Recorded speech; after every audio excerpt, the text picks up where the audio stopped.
Welcome back to my channel. आज की video में मैं आपके साथ class 9 chapter 1 number system introduction उसका पार्ट जो है वो डिस्कस करूंगी। उससे पहले ही उन सब बच्चों के लिए जो अभी 8th क्लास पास आउट करके 9th में गए हैं उनके लिए थोड़ा सा चीजें डिफिकल्ट होंगी, क्योंकि जो 9th है वो 8 से थोड़ी सी टफ है। और एक और चीज, 8th क्लास में अब तक जो बच्चे पढ़कर आए थे कि जो हाफ ईयरली में सिलेबस आ गया वो फाइनल में नहीं आएगा, बट 9th में ऐसा नहीं है। 9th में जो है वो पूरी बुक आती है एट द एंड, जो आपको वीडियोस में प्रोवाइड करूंगी। वो वीडियोस आपके पूरे ईयर काम आएंगी, ठीक है। सारी वीडियो को बहुत अच्छे से देखिएगा एंड पढ़िएगा। चलिए स्टार्ट करते हैं। सबसे पहले number system introduction. Number system नाम से पता चल रहा है कि जो चैप्टर है ये टोटली किसके ऊपर बना हुआ है, नंबर्स के ऊपर बना हुआ है। इस चैप्टर में हम लोग सिर्फ और सिर्फ नंबर्स के बारे में ही बात करेंगे। नंबर्स, कुछ नंबर्स के बारे में आप बचपन में पढ़ के आए हैं। जैसे सबसे पहला आता है हमारा नेचुरल नंबर्स, इसके बारे में सभी को पता होगा आई होप। नेचुरल नंबर्स क्या होते हैं हमारे? बेसिकली काउंटिंग नंबर्स बोल सकती हूँ मैं, 1 2 3 4 सो ऑन, जहां तक हमारी काउंटिंग जाती है वो होते हैं हमारे नेचुरल नंबर्स। इसके बाद आते हैं हमारे होल नंबर्स।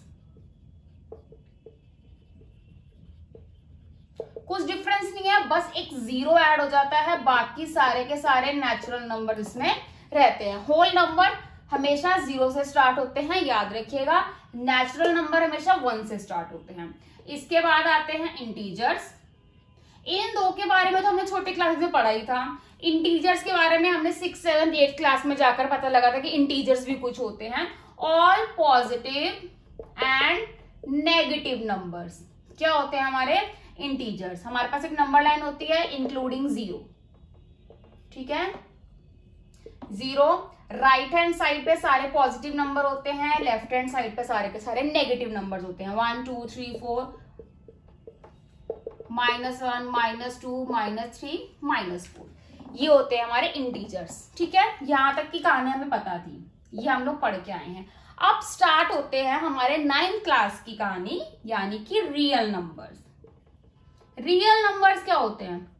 रियल नंबर्स हमारे दो तरीके के होते हैं। सबसे पहले होते हैं हमारे रैशनल नंबर्स एंड दूसरे होते हैं हमारे इर्रेशनल नंबर्स, ठीक है।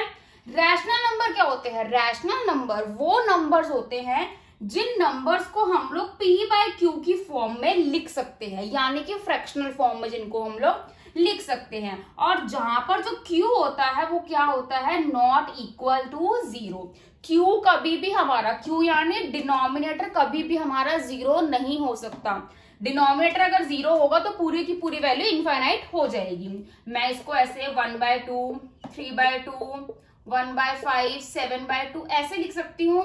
मैं इसको 2/0 नहीं लिख सकती, 0/2 लिख सकती हूँ, 2/1 लिख सकती हूँ, 0/2 लिख सकती हूँ, बट 2/0 मैं इसको नहीं लिख सकती, क्योंकि ये क्या है हमारा जो q होता है वो नॉट इक्वल 0 होता है, ठीक है। रैशनल नंबर्स क्या होते हैं हमारे? जिनको हम लोग p/q की फॉर्म में यानी फ्रैक्शनल फॉर्म में लिख सकते हैं। अब आते हैं इर्रेशनल नंबर्स। सबसे बेसिक एग्जांपल इर्रेशनल नंबर का मैंने बोला √3।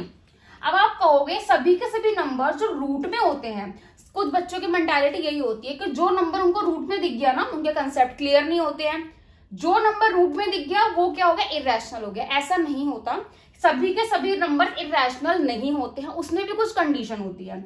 जो नंबर अपने आप में कंप्लीट रूट नहीं होते हैं वही क्या होते हैं? इर्रेशनल। कंप्लीट रूट जो होते हैं वो रैशनल होते हैं। √4 2 का रूट, √9 3 का, √16 4 का, √25 5 का। तो ये क्या है? ये सब रैशनल नंबर्स हैं। बेशक इनको हम रूट में लिख रहे हैं, बट ये इनकी एक्चुअल में एक कंप्लीट वैल्यू निकल के आ रही है। 2 को मैं 2/1 लिख सकती हूँ, इसको मैं p/q की फॉर्म में लिख सकती हूँ। तो ये मेरा क्या है? रैशनल नंबर है, इर्रेशनल नंबर नहीं है। इर्रेशनल नंबर वही होते हैं जिनको हम लोग कंप्लीट रूट में नहीं लिख सकते हैं। इर्रेशनल नंबर हमारे कौन से हो गए? √3, √5, √2 भी होता है, √7, √11, ये सब हमारे क्या आते हैं? इर्रेशनल नंबर्स में आते हैं, ठीक है। इरैशनल नंबर्स को पहचानने की मैं एक और फॉर्म बता रही हूं आपको, इसको इरेज करके,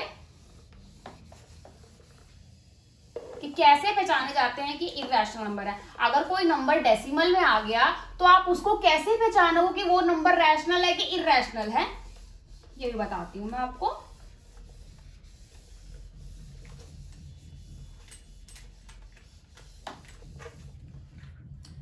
zero point 0.01 001 0001 00001 and so on, ये क्या है मेरा डेसिमल एक्सपेंशन में इरैशनल नंबर है। डेसिमल एक्सपेंशन में आपको भी आगे बताऊंगी।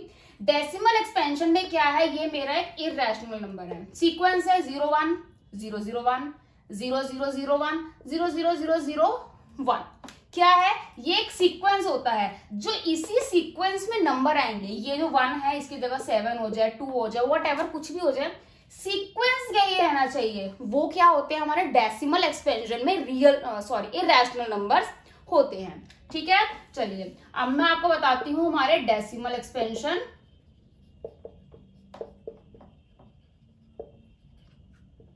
तीन तरीके के होता है डेसिमल एक्सपेंशन हमारे, terminating,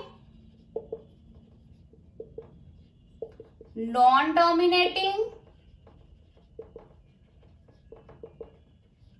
and non-terminating recurring। Terminating नाम से पता चल रहा है, जो चीज जो वैल्यू टर्मिनेट हो जाए, खत्म हो जाए, यानी जिन भी सम का जो रिमाइंडर होता है अगर वो 0 आ जाए तो वो वैल्यूज क्या हो जाती हैं हमारी, टर्मिनेटिंग। ठीक है, जैसे मैंने बोला 1/2, इसको अगर मैं डिवाइड करूं 0.5, रिमाइंडर 0 आ गया तो यानी 1/2 क्या है मेरी टर्मिनेटिंग वैल्यू है।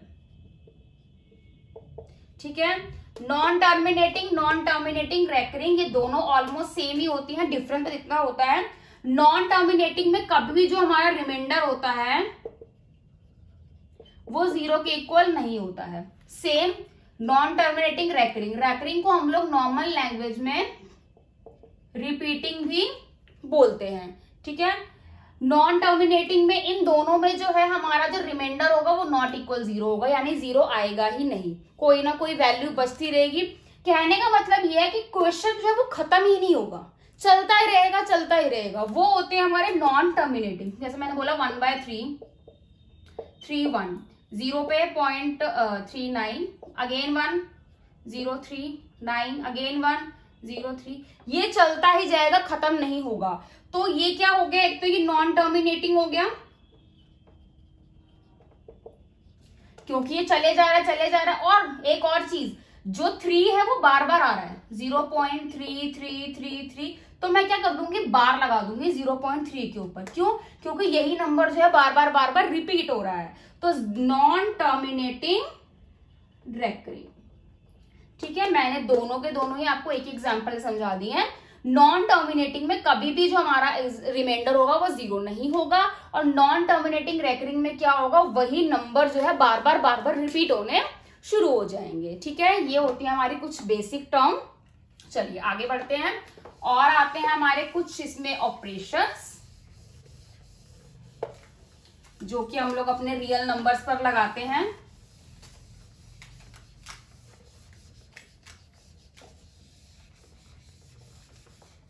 कुछ प्रॉपर्टीज, कुछ ऑपरेशंस। ठीक है,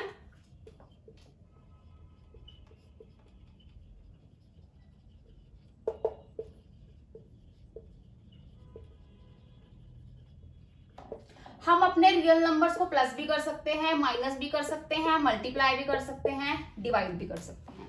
कैसे भी हम लोग उनके ऊपर कोई भी ऑपरेशन लगाकर कुछ भी कर सकते हैं। हमारी एक्सरसाइज आएगी, हम लोग ये ऑपरेशंस करने सीखेंगे कि कैसे हम लोग रियल नंबर्स को प्लस भी करेंगे, माइनस भी करेंगे, मल्टीप्लाई भी करेंगे, डिवाइड भी करेंगे, और उसमें हम लोग कुछ आइडेंटिटीज भी यूज करेंगे। जो मेजर आइडेंटिटी है वो होती है हमारी a plus B, a minus B, जो क्या होती है a² minus b², a plus B का whole square, a² plus 2ab plus b²। a minus B का whole square A square minus 2ab plus B square. ये हमारी identities हैं जो हम लोग चैप्टर में यूज करेंगे। इसके बाद हमारी चैप्टर में एक टर्म आएगी रैशनलाइज द डिनोमिनेटर। जब भी आपको अपॉन में यानी डिनोमिनेटर में रूट दिख जाता है तो उसको क्या करना पड़ता है, हमें रैशनलाइज करना पड़ता है। इस चीज को तो आप गांठ बांध लो। क्यों? क्योंकि ये चीज अभी नहीं, आगे फ्यूचर में हर जगह यूज होएगी। कभी भी आपको डिनोमिनेटर में रूट दिख जाए आपको उसको रैशनलाइज करना ही करना है। ठीक है, कैसे रैशनलाइज करेंगे? जो नंबर होगा उसको सेम न्यूमरेटर एंड डिनोमिनेटर से मल्टीप्लाई कर देंगे। √3 को 1 से किया √3 इंटू √3 क्या हो जाएगा, √3 का स्क्वायर, स्क्वायर से रूट कैंसिल, क्या आ गया √3/3। ये सिंपल में हो गया। अगर कुछ ऐसा आ जाए,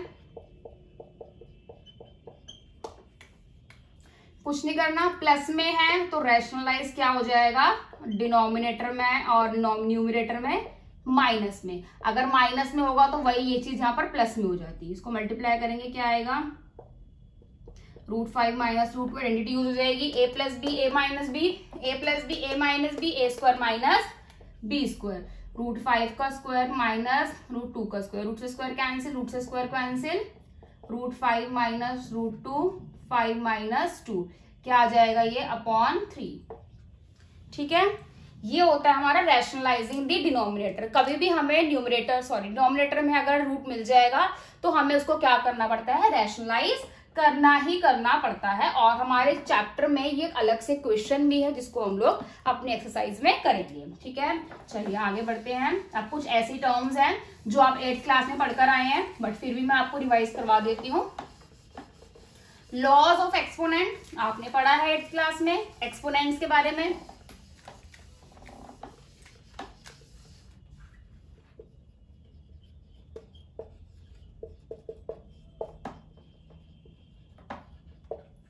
एक्सपोनेंट्स हमारे पावर्स, पावर क्या होती है हमारी, पावर के कुछ रूल्स होते हैं, कुछ फॉर्मूलाज होते हैं, उनको हम लोग देखते हैं। मैंने बोला a⁻m इंटू a⁻n। इस डॉट का मतलब क्या होता है, मल्टीप्लाई। इस डॉट को डेसिमल मत समझ लेना, ये डॉट मल्टीप्लाई होता है। ठीक है, a⁻n a⁻n, m और n बेस सेम है, a सेम है, पावर अलग है तो क्या हो जाती है, पावर क्या हो जाएंगी मेरी plus a into m plus n। Question बोलू 2⁻3 इंटू 2⁻4, बेस सेम है, पावर क्या हो जाएगी, ऐड हो जाएगी 2⁻7। ठीक है, सेम डिवीजन में a⁻m/a⁻n। तो डिवीजन में क्या होता है, इसका मतलब अपॉन का मतलब क्या होता है हमारा डिवाइड। क्या हो जाएगी m minus n, power minus 2⁻4 2⁻2 4 minus 2, base same है, पावर अलग अलग है, पावर क्या हो जाएगी माइनस। ठीक है, अब क्या होता है a⁻n होल की पावर n, तो क्या हो जाती है इसमें m इंटू n, पावर क्या हो जाती है हमारी मल्टीप्लाई 4⁻2 इंटू 3, तो 4⁻2 मल्टीप्लाई बाय 3 4⁻6। ठीक है, अब a⁻n into b⁻m, power same है, बेस अलग अलग है, बेस मल्टीप्लाई हो जाएंगे, पावर सेम रहेगी। 2⁻3 इंटू 3⁻3, 2 इंटू 3⁻3, ये क्या हो जाएगा 6⁻3। ठीक है, ये तो हमारा बेसिक ही था जो हम लोग 8th क्लास में पढ़कर आए, बट फिर भी मैंने आपको रिमाइंड करा है क्योंकि ये हमारे चैप्टर में हम लोग इसको यूज करेंगे। ठीक है, यही हमारा बेसिक छोटा सा इंट्रोडक्शन था। नेक्स्ट वीडियो में हम लोग इस चैप्टर के एक्सरसाइज को स्टार्ट करेंगे। अगर आपको मेरी वीडियो पसंद आई हो तो मेरी वीडियो को लाइक शेयर कमेंट करना ना भूलें, और मेरे आने वाली वीडियोस के लिए मेरे चैनल को सब्सक्राइब जरूर करें, बेल आइकन जरूर दबाएं ताकि मेरी वीडियो की सबसे पहली नोटिफिकेशन आपको आए। थैंक यू, मिलते हैं नेक्स्ट वीडियो में 9th क्लास की एक्सरसाइज 1.1 के साथ।